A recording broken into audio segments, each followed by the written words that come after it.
इस अनोखी कहानी की शुरुआत तब हुई जब वीरान अटलांटिक ओशन के बीचों बीच एक ब्रिटिश मर्चेंट शिप गुजर रही थी। उसके कैप्टन का ध्यान बहुत दूर खड़ी एक शिप पर गया जो ना ही आगे बढ़ रही थी और ना ही उनके सिग्नल्स का जवाब दे रही थी। करीब जाने पर मालूम पड़ा कि ये शिप वीरान समंदर में अकेली सिर्फ लहरों के सहारे खड़ी थी। हैरत की बात तो ये थी कि शिप के अंदर क्रू का साजो सामान, खाना पीना और सारा कार्गो बिल्कुल सही सलामत मौजूद था। लेकिन अगर नहीं था तो क्रू मौजूद नहीं था, जो बिना किसी निशानात के यहाँ से गायब हो चुका था। ये है मैरी सेलेस्ट की वो दास्तान जिसने पिछले 150 सालों से हिस्टोरियंस को परेशान कर रखा है। वो राज जिसे समंदर के अलावा कोई नहीं जानता। ज़ेम-टीवी की वीडियोस में एक बार फिर से खुशामदीद। नाजरीन, इस शिप को 1861 में कनाडा में तैयार किया गया और उस वक्त उसका नाम अमेज़न रखा गया था। अपने शुरुआत के कई सफरों में ये छोटे मोटे हादसों का शिकार हुई थी। यही वजह है कि ये शिप हादसात के बारे में काफी मशहूर थी, लेकिन अभी तक इसने कोई बड़ा हादसा फेस नहीं किया था। अपनी ओनरशिप बदलते बदलते जब ये कैप्टन बेंजामिन ब्रिग्स के पास आई तब इसका नाम मैरी सेलेस्ट रखा गया था। ये न्यूयॉर्क में 7 नवंबर 1872 का एक खुशगवार दिन था। मैरी सेलेस्ट नामी ये शिप साहिल पर खड़ी थी और इस पर सामान लोड किया जा रहा था। मैरी सेलेस्ट में इथेनॉल के 1700 बैरल्स लोड किए गए, जो कि पीने वाला नहीं बल्कि इंडस्ट्रियल यूज का अल्कोहल होता है। इसको ये सारे बैरल्स न्यूयॉर्क से इटली के शहर जेनोआ तक बजरिया अटलांटिक ओशन लेके जाने थे। इस शिप में टोटल 10 लोग सवार थे, जिसमें शिप के कैप्टन बेंजामिन स्पूनर ब्रिग्स, उनकी बीवी और उनकी 2 साला बच्ची समेत 7 क्रू मेंबर्स भी मौजूद थे। सफर शुरू करने से पहले शिप में किसी किस्म का कोई मसला नहीं था और वो आसानी से बिना किसी रुकावट के सफर पर रवाना हो गई। ये सफर करीब 7500 किलोमीटर लंबा था और नॉर्मली उस दौर में इतना बड़ा सफर करने में कई दिन नहीं बल्कि कई हफ्ते लग जाते थे। याद रहे कि तब जीपीएस या एडवांस्ड कम्युनिकेशन डिवाइसेस भी नहीं होती थी जिससे कैप्टन के साथ राब्ता बनाया जा सके। मैरी सेलेस्ट को न्यूयॉर्क से निकले 3 हफ्ते गुजर चुके थे और मामूल के मुताबिक कई हफ्तों के बाद अब उसकी जेनोआ के पोर्ट पर आमद का इंतजार बढ़ता जा रहा था।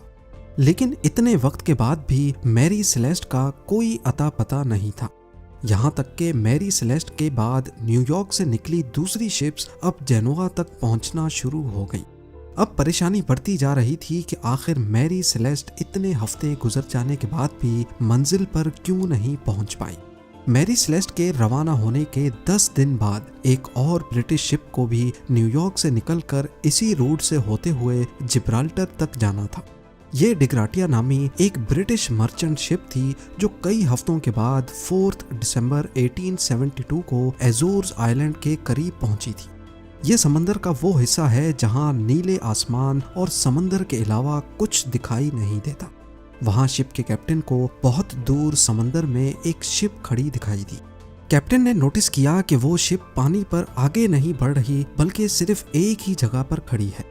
समंदर के इस हिस्से में ऐसा मंजर देखकर कैप्टन को शक हुआ और उन्होंने उसे दूर से ही कई सिग्नल्स भेजे, लेकिन जब आगे से कोई रिप्लाई नहीं आया तो कैप्टन ने उसके करीब जाने का फैसला किया।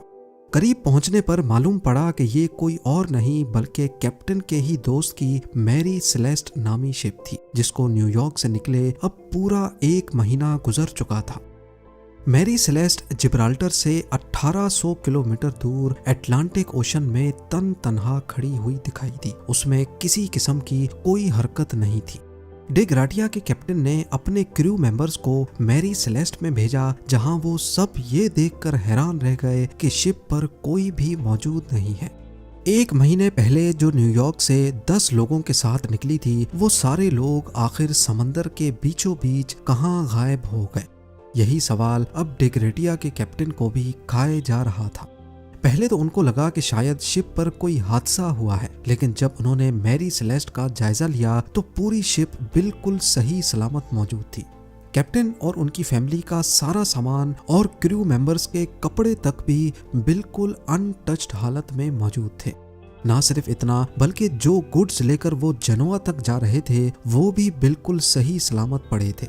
यहाँ तक के शिप पर क्रू के लिए खाने का जो स्टॉक पड़ा था वो भी अभी तक वैसे ही मौजूद पड़ा था।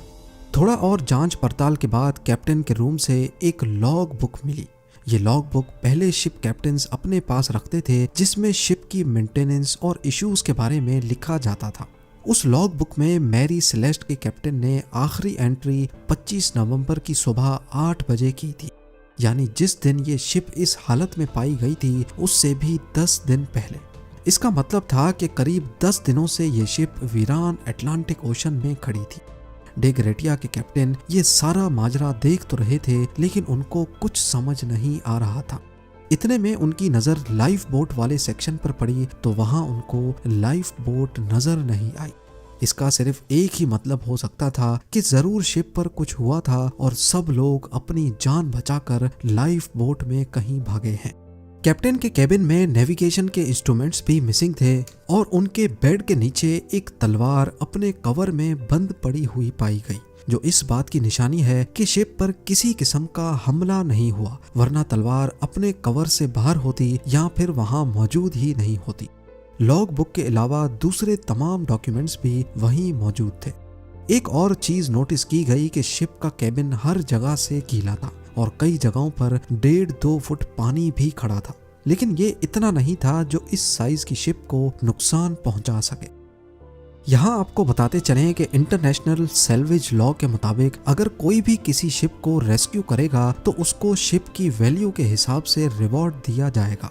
इसी लॉ का फायदा उठाते हुए डे ग्रेटिया के कैप्टन मैरी सेलेस्ट को लेकर जिब्राल्टर तक लेकर गए, जहां अथॉरिटीज ने शिप को तब तक अपने पास रखा जब तक कोर्ट की हेयरिंग्स कंप्लीट नहीं हो गई। कोर्ट ने अपने तौर पे इन्वेस्टिगेशंस की, लेकिन कई हेयरिंग्स के बाद भी कोई सुराग ना मिल सका।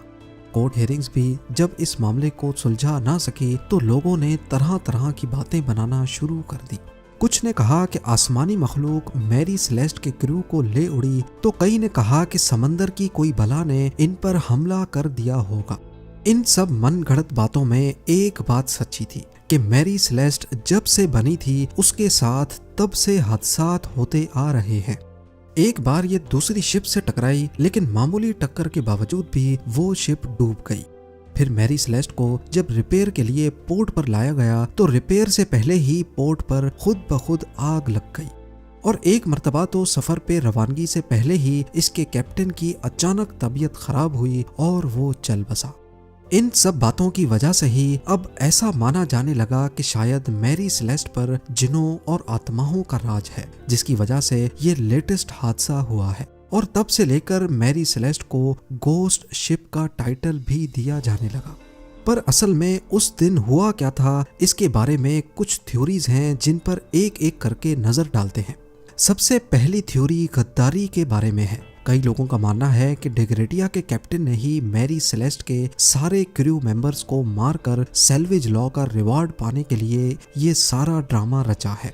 पर सोचने की बात यह है कि अगर ऐसा होता तो शिप पर कहीं तो खून खराबे के निशानात मौजूद होते। अब यहाँ तो डे ग्रेटिया ने पीछे कोई सुराग नहीं छोड़ा और सारे निशानात मिटा डाले, या फिर ये थ्योरी ही गलत है। दूसरी थ्योरी बहुत ही इंटरेस्टिंग है। इस थ्योरी में कहा गया है कि शिप पर अल्कोहल के 1700 बैरल्स मौजूद थे, लेकिन जब ये शिप अथॉरिटीज के पास लाई गई तो इनमें से 9 बैरल्स खाली थे। हो सकता है कि अल्कोहल के कुछ बैरल्स में ब्लास्ट हुआ हो, जिसकी वजह से क्रू मेंबर्स लाइफ बोट में बैठकर यहाँ से भाग गए हों। मगर जहाँ ये बैरल्स मौजूद थे वहाँ पर ब्लास्ट का या आग लगने का कोई निशान मौजूद नहीं था। तीसरी थ्योरी में ये बात सामने आई कि हो सकता है कि शिप समंदरी तूफान की लपेट में आ गई थी और इसमें पानी भरना शुरू हो गया था। यही चीज देखते हुए कैप्टन ने शिप को एवैक्यूएट करने का फैसला किया और फिर वो सारे छोटी लाइफ बोट में बैठकर भाग गए हों। इतनी छोटी लाइफ बोट समंदरी लहरों का मुकाबला ना कर पाई और सबकी जान ले गई हो। ये थ्योरी काफी हद तक दुरुस्त मालूम होती थी, मगर ये भी बस सिर्फ एक थ्योरी ही थी। थ्योरीज तो बहुत है, मगर कोई एक थ्योरी भी सबूतों के साथ प्रूव नहीं हो सकी। 150 साल से ज्यादा का अरसा गुजर जाने के बावजूद भी इस मिस्ट्री को आज तक सुलझाया नहीं जा सका।